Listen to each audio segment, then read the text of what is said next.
The coffee was burnt again, and Mara Voss drank it anyway. She stood at the kitchen window of her small quarters on Kepler's Reach, watching the pale morning light crawl across the mining outpost's domed ceiling. Outside, in the corridor, she could hear Toma arguing with someone about whose turn it was to run the recycler checks. He was 17 now. Somehow that still surprised her. "You're burning it on purpose," Toma said, appearing in the doorway with his hair still messy from sleep. "Nobody's coffee tastes like ash unless they want it to." "It builds character," Mara said. "It builds ulcers." She almost smiled. Almost. Toma had a way of pulling small pieces of her back to the surface, the parts that weren't buried under checklists and diagnostics. 2 years ago, a reactor fire had taken his parents in a section she was supposed to be monitoring. She still ran that morning through her head some nights, looking for the moment she could have caught it. She never found one. That didn't stop her from looking, so she'd taken him in, not because anyone told her to, because the alternative was letting a 14-year-old boy go into the system alone. And she couldn't do that. She wouldn't. Now she checked everything twice. The shield relays, the airlocks, the boys' homework. It made her exhausting to live with. It also meant nothing on this outpost had failed on her watch in 2 years. "You're doing the face," Toma said, pouring his own cup. "What face?" "The one where you're recalculating whether the ceiling might fall on us." "The ceiling is structurally sound," Mara said. "I checked it yesterday. You checked it yesterday. I'll check it again today." Toma rolled his eyes, but there was warmth in it. This was their rhythm. Bad coffee, gentle mockery, a woman who loved a boy she hadn't given birth to as fiercely as if she had. The alarm ripped through that rhythm like a blade. Not a drill. Mara knew every drill tone on this station by memory, and this wasn't one of them. This was the real klaxon, the one that meant something was wrong in the sky. She was moving before she finished the thought, badge in hand, boots half-laced. "Toma, pod bay. Now." "What's happening?" "Now." They ran together down the corridor as the lights shifted to red. Around them, other colonists spilled from their quarters in confusion, pulling on jackets, calling names. Mara's mind was already 3 steps ahead, running through shield diagnostics, trying to remember the last readout from the array she'd personally redesigned 6 months ago. It had been perfect. She'd made sure of that. On the overhead display, a tactical feed flickered to life. Ships. Unregistered, unfamiliar, dropping out of faster-than-light travel in a formation that had no business existing above a mining colony. No hail. No warning. No first contact beacon pulse, the kind every civilized species was supposed to send before approaching an inhabited world. The first shot came 4 seconds later. The outpost shuddered. Mara grabbed Toma's arm and shoved him around a corner as a support strut buckled somewhere above them. Dust raining down like snow. Somewhere distant, a section of the dome cracked, and for one terrible second she could see stars through it, before emergency shielding sealed the breach. "That's not possible," she muttered, because the shield array should have caught that. Her shield array. The one she'd calibrated with her own hands, tested 3 times over, trusted with everyone's lives, including the boy gripping her sleeve right now. Something was wrong with it. Something was pulling the resonance frequency off just enough to let the first strikes through. There was no time to understand why.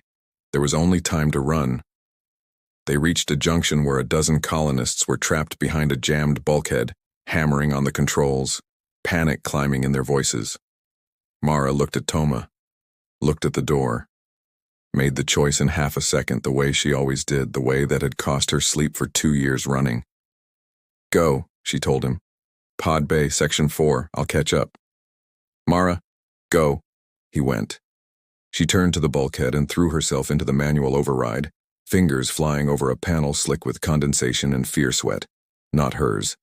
Behind the door, 12 people were screaming to be let through before the corridor beyond them collapsed. She got the seal open with 4 seconds to spare, watched them stumble through toward the pods, and only then let herself turn and run after Toma. She didn't find him at Section 4. She found his name on the manifest board instead, a small green light blinking beside Pod 17, launched and understood in the space of a breath that some automated system had triggered early. that the boy she had promised to protect was already gone, alone, into a sky full of enemy ships, and she had no idea which direction. "No," she said to no one. No. The ceiling came down around her a moment later. She didn't remember the impact. She remembered waking to hands, not human hands, pulling her from the wreckage, careful in a way that made no sense for people who had just murdered an entire colony. They didn't kill her. That was the thing that would haunt her later. More than the fire, more than the dust. They lifted her out with something close to gentleness, scanned her with instruments she didn't recognize, and spoke to each other in a language that sounded like wind moving through metal pipes. Their eyes were large and dark, unreadable, fixed on her with what she could only describe as clinical interest. Behind them, through a gap in the wreckage, Mara could see Kepler's Reach burning, the outpost she had lived on for 3 years, the home she had rebuilt her life inside after losing everything that came before it. Gone, in under 10 minutes, by ships that hadn't said a single word before opening fire. They carried her aboard a shuttle that smelled of ozone and something floral she couldn't place. She was too numb to fight, too hollowed out to do anything but stare through the viewport as the wreckage shrank behind them. That was when she saw the display. A wall-sized screen near the shuttle's cockpit, angled just enough for her to catch a glimpse before one of her captors moved to block her view. Rows of small icons pulsing softly, tracking signals, dozens of them. Escape pods, she realized. Human escape pods being monitored, followed, catalogued. One of them was flashing. She didn't need to read the alien script beside it to recognize the numbers etched into her memory from the manifest board minutes before impact. Pod 17, Toma's pod, alive, tracked, and she had no idea. As the alien hands closed around her arms and pulled her back from the screen, whether that flashing light meant rescue or something far worse. Mara woke to clean sheets, and that scared her more than anything else had. She was lying on a narrow bed in a small room with soft gray walls, no restraints on her wrists, no visible bars.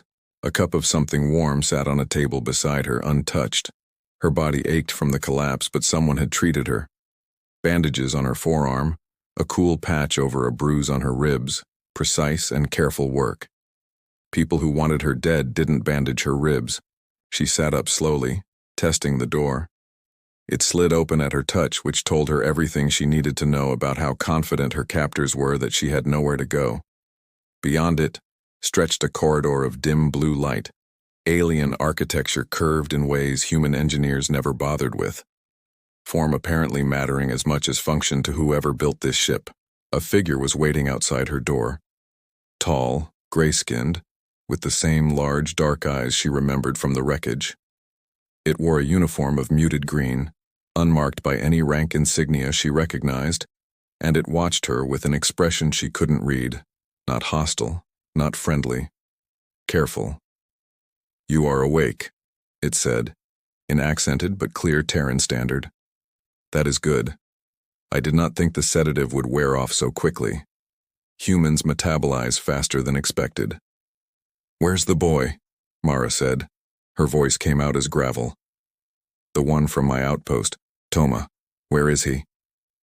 "I do not have that information yet." "Yet?"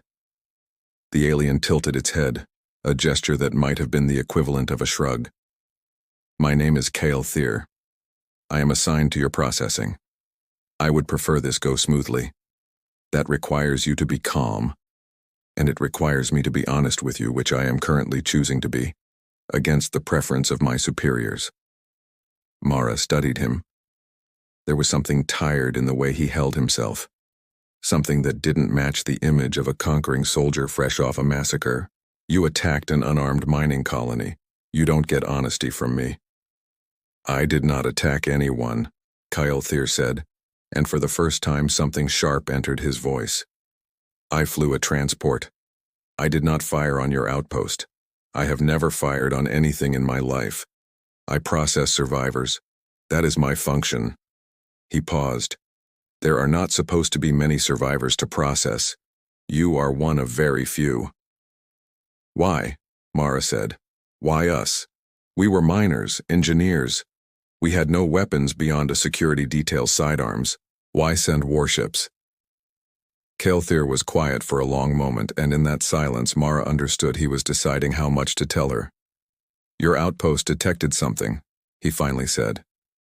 A signal. From deep space, beyond your colonized systems. My people call it the silence breach. Your people apparently gave it a project name in your research logs. Something about anomalous resonance. You would know better than I would. Mara's stomach tightened.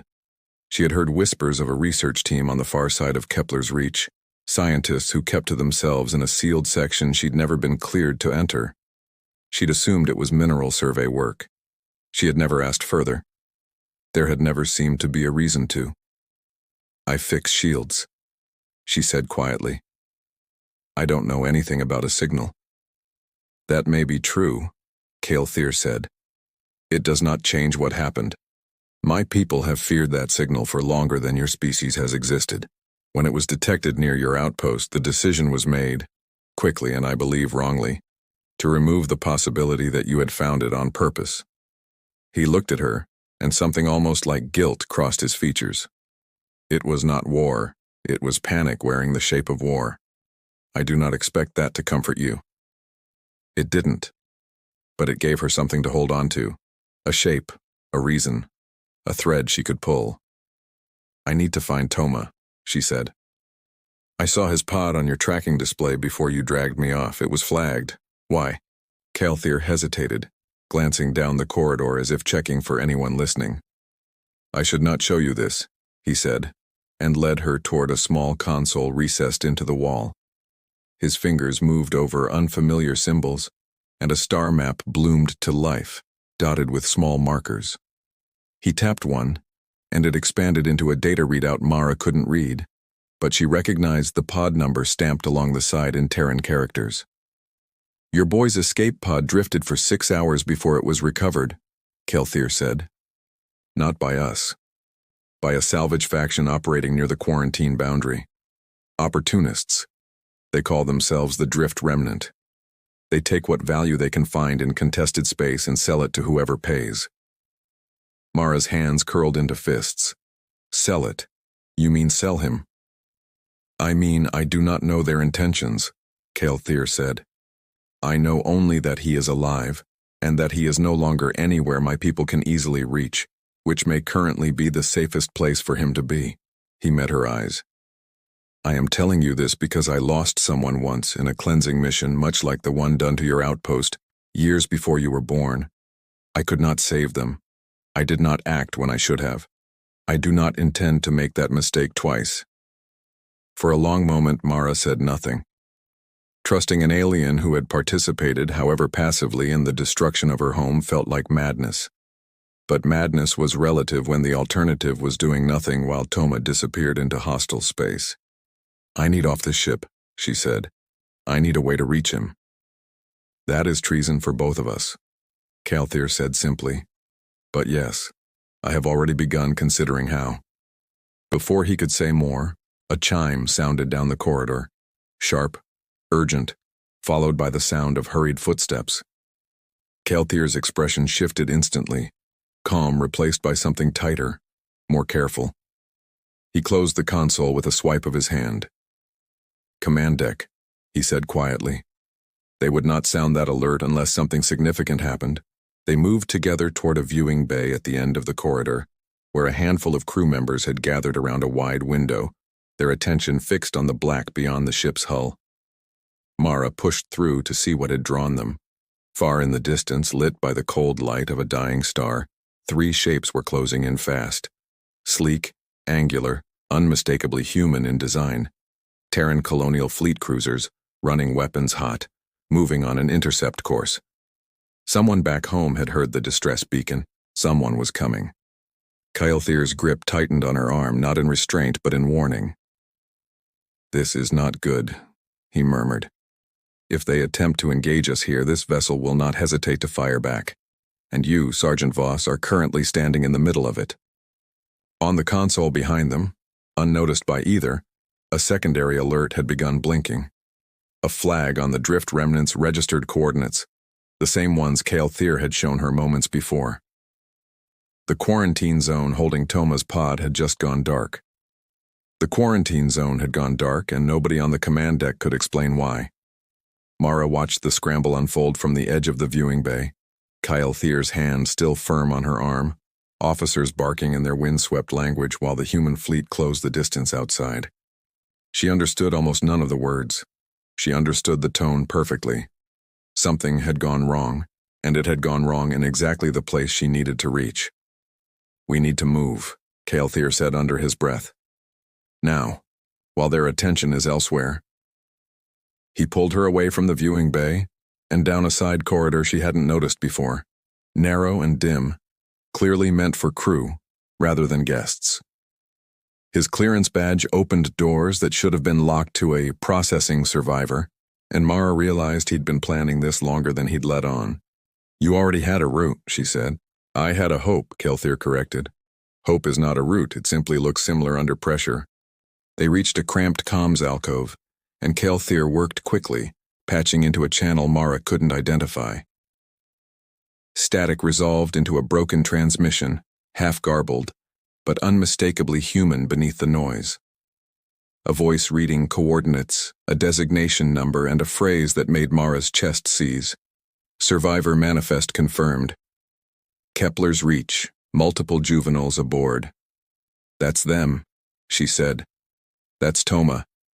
"It is a manifest," Kyle Thier said carefully. "It confirms he is alive. It does not confirm he is safe." He pulled up a translated readout beside the audio. "This is a Drift Remnant broadcast. They are advertising an auction. Salvage rights to recovered persons and materials from the Kepler's Reach engagement." His voice tightened on the last words, like they cost him something to say aloud. "I am sorry. That is precisely what it sounds like." Mara felt the floor tilt beneath her, not literally, but close enough. "They're selling people. They sell whatever holds value, ships, cargo, people, when a buyer exists." Kelthier looked at her, and for the first time she saw something like anger in his alien features, banked and controlled but real. "It is why my people avoid the remnant when possible. It is also, unfortunately, why they may be the fastest way to reach your boy before anyone official does." There was no time to sit with the horror of it. Mara straightened, forced her voice steady. "Then we go to them first." Kelthier studied her for a long moment, and something in his posture shifted.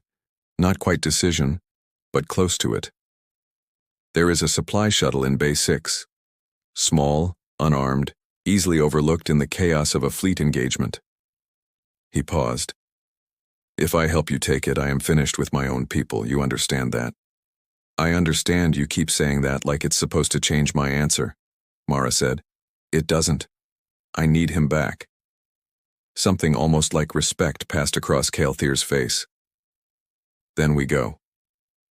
They moved fast through the ship's lower decks, alarms rising around them as the standoff with the Terran fleet outside grew tenser by the minute. Twice they nearly walked into patrols. Twice Kelthier's calm cover story, a maintenance check, nothing more, bought them passage. By the time they reached Bay 6, Mara's heart was hammering so hard she could feel it in her teeth. The shuttle was small, boxy, clearly built for hauling cargo rather than comfort. But it flew, and that was all that mattered. Kelthier took the controls with the ease of long practice, and Mara strapped in beside him as the bay doors cycled open onto a starfield lit by the distant flashes of the fleet engagement outside. "Hold on," Kelthier said, and pushed them out into the dark. They slipped past the edge of the battle rather than through it, alarms and weapons fire lighting the void behind them like a silent storm. Mara didn't look back. She couldn't afford to. Somewhere ahead, in a scattering of drifting hulks that marked the edge of contested space, Toma was waiting, and every second she spent looking backward was a second she wasn't spending getting to him. "Tell me about the silence breach," she said, partly to fill the silence, partly because she needed to understand what had cost her everything.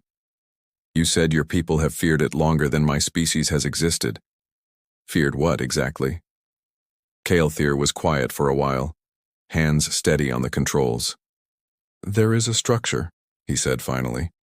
"Ancient, dormant for as long as any record my people keep goes back.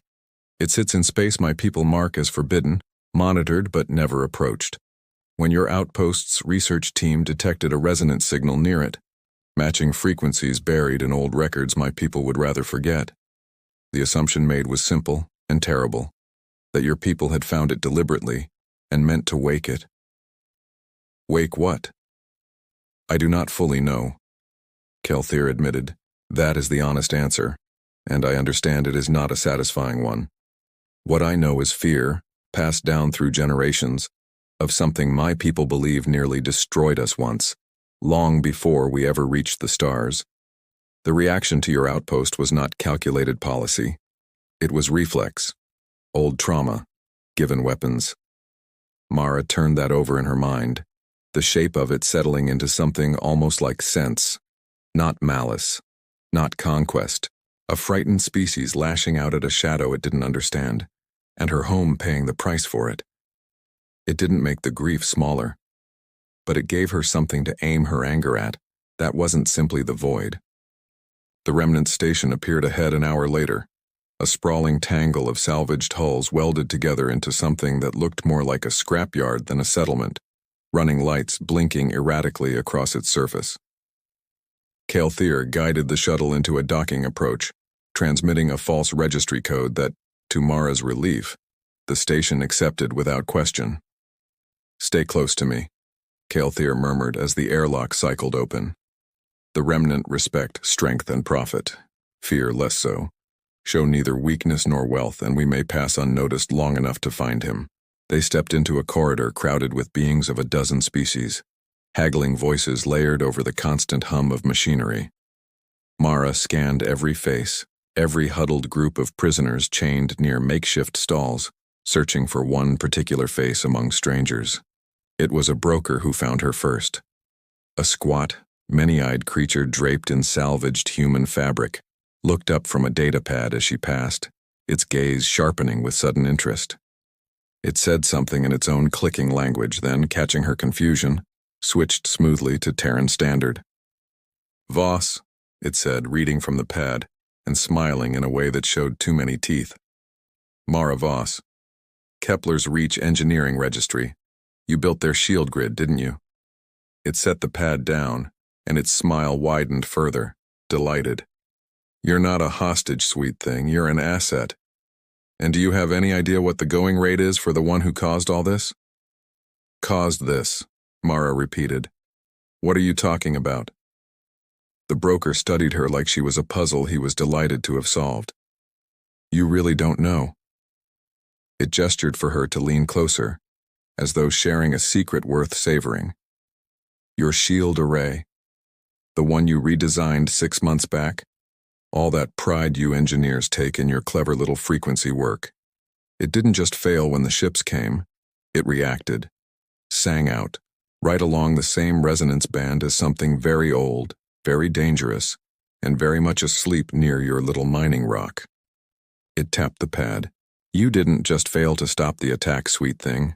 Your design is what woke the signal up in the first place. The words landed like a physical blow.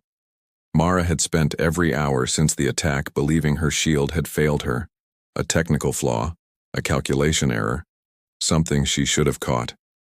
Hearing instead that her work hadn't failed at all, that it had functioned exactly as she built it, and that the function itself was the catastrophe, was a different kind of horror entirely. It wasn't an accident anymore. It was cause and effect with her hands on both ends. That's not possible, she said, but her voice had lost its certainty. Kelthir stepped in close, cutting off the broker's next gloating line. Where is the boy? He said, flat and hard, all diplomacy gone from his voice. Kepler's Reach survivor, human juvenile, recovered 6 hours after the attack. We are not here to negotiate your prices. We are here for him. The broker's many eyes flicked between them, calculating. Touchy company you keep, Voss. But something in Kelthir's tone must have registered as genuine threat, because the broker relented with a shrug, gesturing down a side corridor. Auction pen 3, try not to start a war in my station. Wars are bad for prices. They found Toma in a holding pen behind reinforced mesh, sitting with his knees drawn to his chest among a dozen other survivors from Kepler's reach, all of them hollow-eyed and silent in the way of people who had run out of tears somewhere along the way. When he saw Mara, something cracked open in his face. Disbelief, then relief so raw it looked almost like pain.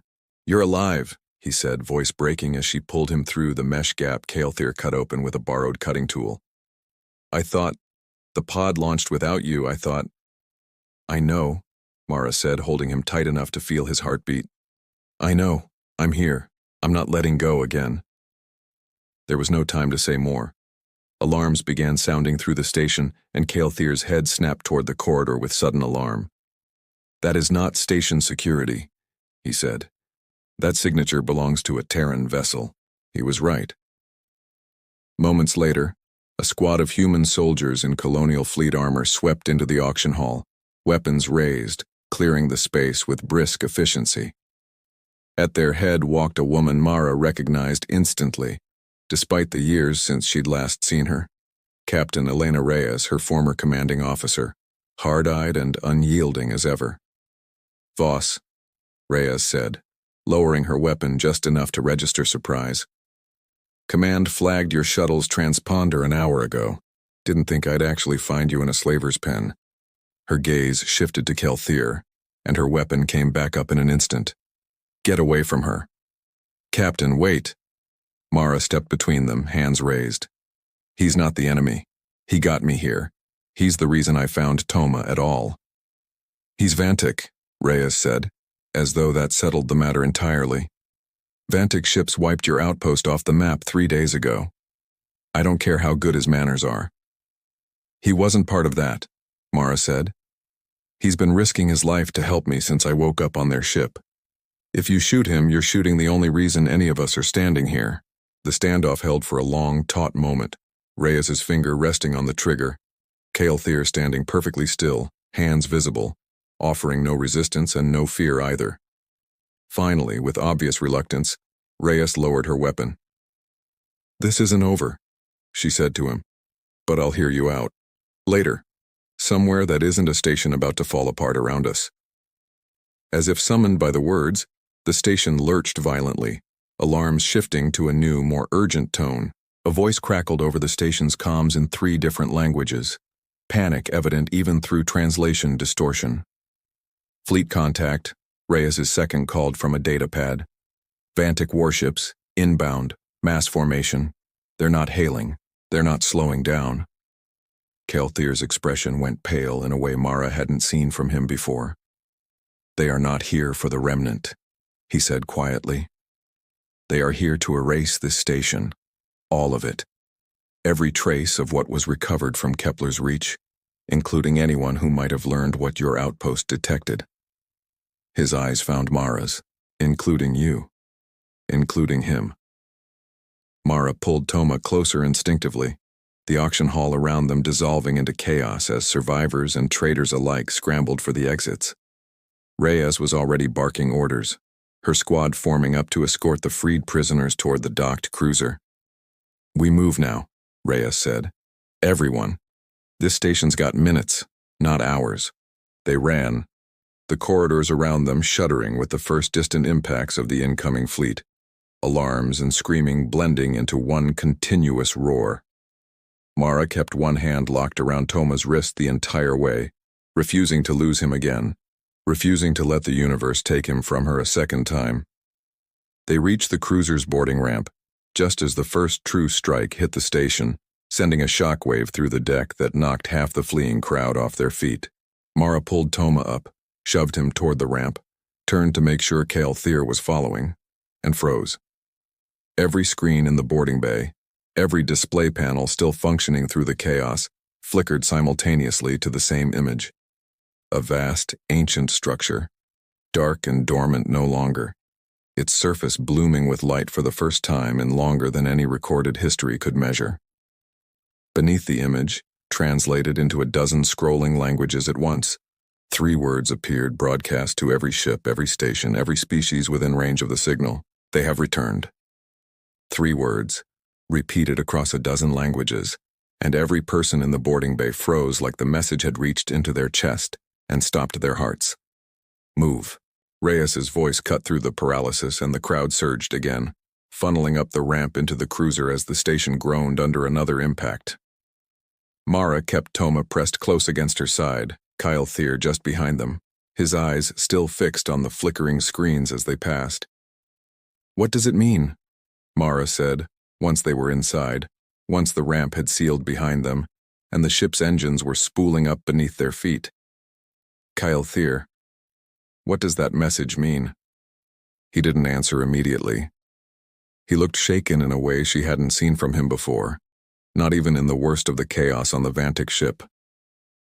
"It means everything my people feared has apparently come true," he said finally. "Or it means we misunderstood the fear entirely. I do not yet know which."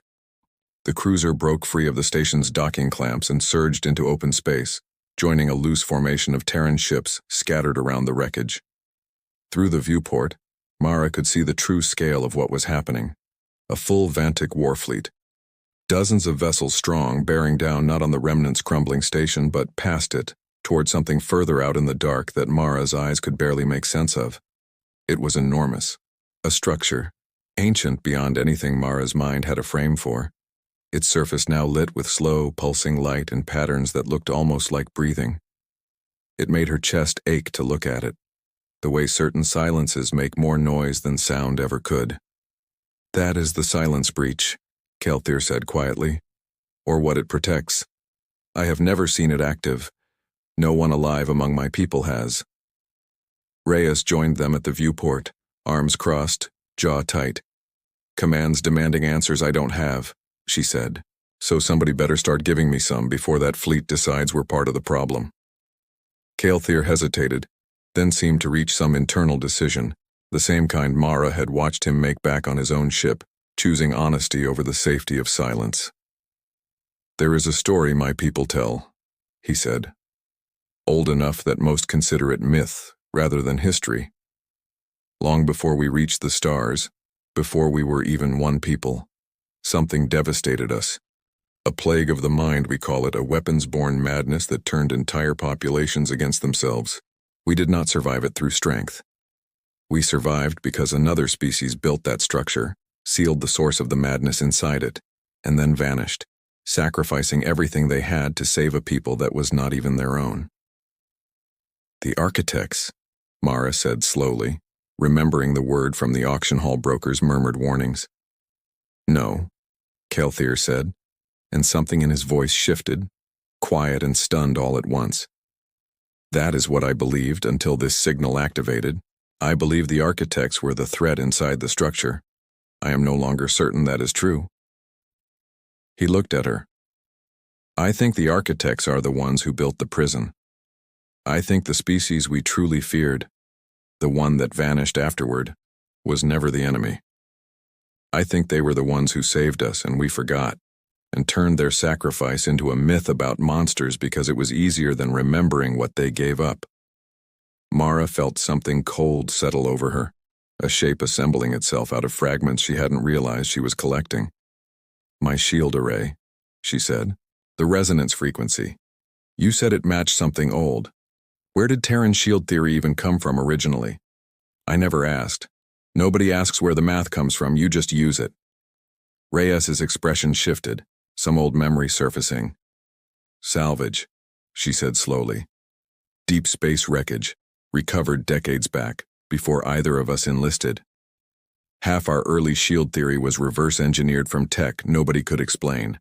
Command buried the origin story once it turned out useful. I remember hearing about it in training, one offhand mention. Nothing more." "Then it's not a coincidence," Mara said, the pieces locking into place with sickening clarity. "My design isn't dangerous by accident. It's built from a fragment of whatever that structure is. We've been carrying a piece of this the whole time and never knew it." The ship shuddered as the Vantic fleet drew closer, weapons charging, clearly preparing not for negotiation but for annihilation. The same reflex that had destroyed Kepler's reach, now aimed at the structure itself, at the key they believed Mara represented. "They mean to destroy it," Kelthier said. "Sever the connection permanently, It is what my people always do when the fear gets too large to hold. Burn it down before it can grow. That killed my home, Mara said, anger rising clean and sharp through the fear. It won't fix this, it never fixes anything. Toma, who had been silent through all of it, finally spoke, his voice steadier than Mara expected from someone who had spent the last 3 days in a cage. Then don't let them, he said. You always say running from a problem just makes it bigger, so don't run from this one either. Mara looked at him, this boy she had failed to protect and failed to lose, and something settled inside her. Not certainty exactly, but resolve close enough to it. I need to reach that structure, she said, before the fleet does. If it's keyed to my resonance signature, maybe I can use it to prove intent instead of hiding from it. Maybe that's the only thing that's ever going to stop this cycle. That is not a plan, Reyes said flatly. That is a suicide run into an active war zone. Then help me make it a plan, Mara said. Kyle Thier stepped forward. I can override Vantic Fleet communications, broadcast directly into their command channel. It will mark me a traitor beyond any hope of pardon. But it may buy you the seconds you need to reach the structure before they open fire. Reyes's jaw worked for a moment, old instincts warring with something newer. Finally, she turned to her crew. Get me a shuttle prepped. Small, fast, minimal crew. She looked back at Mara. I'm not dying for a hunch, but I've watched you fix things nobody else could fix for 6 years, Voss. If you say you can reach that thing, I believe you enough to try. Mara nodded. Gratitude and terror tangled together in her chest and turned to gather Toma close one more time before the shuttle launch, only to find him already halfway to the boarding hatch, jaw set with a stubbornness she recognized because it was her own. No, she said. Absolutely not. You are not coming. You left me on that pod without a choice, Toma said, turning to face her, eyes bright but steady. I'm not doing that to you, not again. Whatever happens out there, I want to be with you when it does. There was no time to argue. No time to do anything but pull him into the shuttle beside her. Kyle Thier at the controls. Reyes's voice crackling over the comm promising cover fire she couldn't guarantee. The small craft launched into a battlefield lit by weapons fire and the slow, ancient pulse of the awakening structure ahead. They reached it as the first true volley of the Vantic fleet lit up the dark behind them. And the structure, sensing their approach, began, impossibly, to open. Not a weapon extending, not a defense raising, a door. Deep inside, a single chamber flared to life and a beam of soft light lanced out across the void, sweeping past the shuttle's hull, searching, until it found what it was looking for and locked on with unmistakable precision. Not on Mara. On Toma. The light held on Toma like it had been waiting for him specifically, and for one terrible second Mara couldn't breathe at all. Why him? She said, gripping the boy's shoulder as if she could shield him from a beam of light with her bare hands. Kelthier, why is it locked on him and not me? Kelthier's hands moved fast over the shuttle's controls, cross-referencing readouts Mara couldn't parse. Your escape pod, he said to Toma, voice tight with sudden understanding. How long did it drift before recovery? 6 hours, Toma said, confused. The Remnant said that in their sales pitch, like it was supposed to make me worth more. 6 hours, drifting closest to the source of the original signal, Kelthier said. Longer than anyone else recovered from Kepler's reach. It is not your engineering the structure responded to, Mara. It is proximity, exposure. A resonance marker carried in the body rather than in the design. Your shield array woke it, but he is the one it has been listening to ever since. The shuttle rocked as a stray blast from the fleet battle raging behind them clipped their shields, and Reyes's voice crackled urgently over the comm, promising seconds they didn't have. Mara made her decision before she'd even finished thinking it through, the same instinct that had once sent her running toward a jammed bulkhead instead of away from it. Then we go in together, she said, pulling Toma toward the shuttle's rear hatch. I'm not doing this again. I'm not watching you go somewhere alone while I stay behind. Kyle Thier guided the shuttle into the opening the structure had carved from itself, a corridor of soft light leading down into something that felt less like a machine and more like a held breath. Mara kept Toma's hand locked in hers as they stepped out onto a floor that hummed faintly beneath their boots, the chamber ahead pulsing brighter with every step they took toward its center. At the heart of it, light gathered and folded into something almost like a shape, not solid, not quite an image, but a presence, ancient and patient, assembling itself from fragments of memory the structure had kept sealed for longer than either species had existed among the stars. It showed them the truth without a single word. Mara saw it unfold like a dream she was somehow standing inside. A war, ancient and terrible, waged with a weapon that didn't kill bodies but unraveled minds, turning entire civilizations against themselves in slow, creeping madness. She saw a species not unlike the Vantic, standing at the edge of annihilation, saved not by a rival's mercy, but by strangers who owed them nothing. She saw those strangers build this structure with their own hands, seal the source of the madness inside it, and then disappear into the dark rather than wait for gratitude that history would eventually forget to give. It was not a prison for monsters. It was a monument to a mercy nobody had been meant to remember, and it had waited, patient and dormant, for the one thing it had been built to require before it could finally rest. Not a key turned by force, not a code cracked by cleverness, but a living witness, willing to stand at its center and choose compassion over fear, the same choice its long-vanished builders had once made for a people not their own. Outside, the battle had not stopped. Through some connection Mara didn't fully understand, she could feel it happening at the edges of her awareness.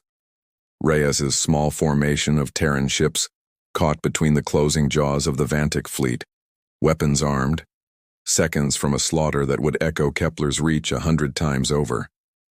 Kyle Thier's voice came through thin and strained, patched into the structure's own signal. "I have overridden the command channel," he said. "I am broadcasting this, all of it, every ship, every fleet, human and Vantic both." His voice caught. "I hope this was worth what it costs me." On the Vantic flagship, weapons already charging toward the structure's core, the broadcast bloomed across every screen, Mara and Toma standing unarmed at the heart of the ancient chamber, the truth of the architects and their sacrifice unfolding in light for every eye to see. The fleet commander's finger hovered over the firing controls, old fear warring with something new, something that looked, for the first time in generations, like doubt. On the Terran side, Reyes watched the same feed with her jaw locked tight, every instinct honed by years of war screaming at her to pull her ships back, to protect what could still be protected, and let the rest burn. But she had watched Mara Voss hold a jammed bulkhead open for strangers while the ceiling came down around her. She had watched her walk unarmed into a slaver's den for one boy who wasn't even her blood. She knew, in the marrow-deep way soldiers sometimes know things faster than they can explain, what the right order was. "Hold fire," Reyes said, and her voice didn't shake. "All ships hold fire. Move to shield the structure. We are not running from this one, it should not have worked." Old fears rarely bend to reason in the space of a single breath. But the Vantic fleet commander, watching a human captain choose to shield an ancient enemy's monument rather than abandon two unarmed people inside it, felt something shift that decades of doctrine had never managed to move. Weapons lowered, one ship at a time, until the black between the fleets held nothing but silence and starlight. Inside the chamber, the gathered light turned fully toward Mara, and she understood without needing words what it was asking of her. "I built the shield that woke you," she said aloud, her voice small against the vastness of the structure around her, but steady all the same. "I didn't know what I was doing. I've spent every day since blaming myself for things I couldn't have known to prevent. I'm done running from that." She held Toma's hand tighter, grounding herself in the one thing she'd never once regretted. "I'm not here because I'm the key to anything. I'm here because I chose to come for him, and I'd choose it again." The light didn't answer in words. It simply recognized her, the way it had once recognized the strangers who built it. Not by bloodline, not by species, but by choice, and began gently to fold back into itself. the pulsing brightness dimmed by slow degrees, the structure settling from something awake and searching into something quiet and at peace. A monument finally allowed to rest. Across every channel still broadcasting the feed, the message that had once read, "They have returned," shifted, translated fresh by whatever ancient intelligence still lingered in the structure's core, into something entirely different. We are watched, and we are worthy. Weeks later, Mara stood on the deck of a rebuilt colony ship, watching new foundation lights rise across a stretch of unclaimed rock the Terran colonial fleet had designated, with careful diplomacy, as joint territory, shared watch over the now dormant structure, Terran and Vantic engineers working side by side for the first time in either species' history. Toma stood beside her, taller than he'd been 3 months ago, or maybe just standing straighter. He didn't flinch anymore at sudden alarms the way he had in the first weeks after the remnant station. He was healing. So was she. Kylthir approached across the deck, no longer wearing the uniform of a fleet he'd betrayed to save 2 humans he barely knew. Reyes's testimony before the Joint Council had spared him the execution his own people once would have demanded. Instead, he'd been named liaison to the new settlement, the first bridge built between 2 peoples who had begun as enemies and ended as something neither had a word for yet. "Your engineers keep asking me if human shield theory can be improved with proper architect schematics," he said, a note of dry amusement in his voice. "I believe they are hoping to build something that does not accidentally wake ancient monuments this time." "Tell them I'll double-check everything twice," Mara said. "Same as always." "You always do," Toma said, bumping her shoulder with his, an echo of 100 mornings before the world had ended and somehow, impossibly kept going anyway.